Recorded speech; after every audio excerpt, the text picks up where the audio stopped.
Okay, guys, this is week 6, and this week we are talking about radical feminism, which I'm pretty excited about because I know at the beginning of the semester, at the beginning of the course, this was like one of my main concerns as far as um, my practice project and getting clarification on what that meant.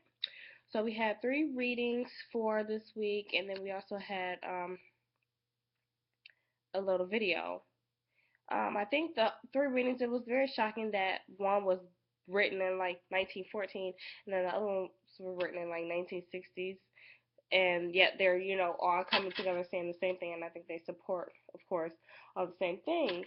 Um, what I did find interesting, at first I thought, like, okay, Red Stocking Manifesto was my favorite because it talked about, what we were doing. And basically, I think it pointed out key points on how I guess we were being oppressed, or, how we were are being subjected to the patriarchal society.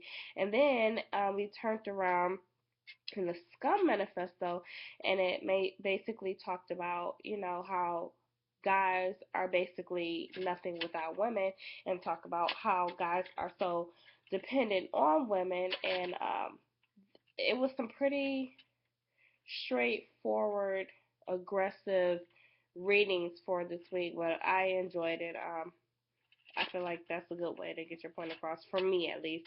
So I did like those. And then the tweet this, you small-minded motherfucker, that was very interesting because it took me back to the My Period poem, reminding me of that, of course.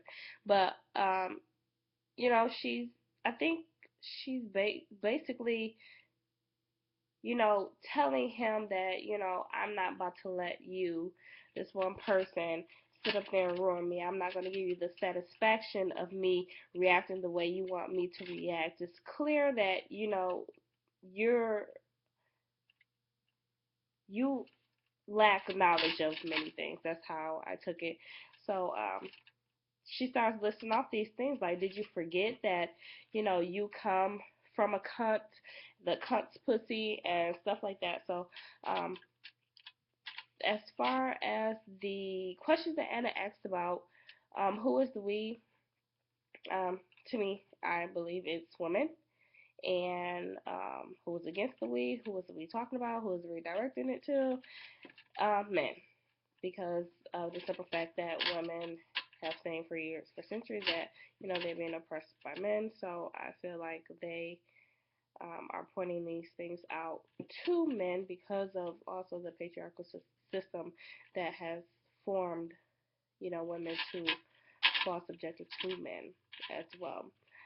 The last question, I can't remember word for word what she said, but one thing I thought about was um, the White House and the presidents and stuff. And I think Hillary Clinton is going to run, if I'm not mistaken. And, it's a lot of people that are simply against that simply because she is a woman. And, which is totally wrong. I mean, just because she's a woman doesn't mean she can't do it, which is, kind of going along in our first reading that we had by Mina Loy about, being equal. So that was the first thing that came to my mind, on how she's simply going to lose votes simply because she is a woman. Um, Whether she's capable or not, people are not even going to seek information, to seek her capabilities, to help better our country simply because she is a woman. And it has been ran so long by men. So that was like one of my first thoughts that came to mind. So hopefully, um, it's not as bad as I thought it was going to be for the readings and radical feminism. I know it is like a huge topic and everything, but I will have a few questions for my Google Hangout assignment. So I hope you guys have a good week. I'm just now getting over a cold, so excuse me, guys. Have a good week, and I'll see you guys on Friday.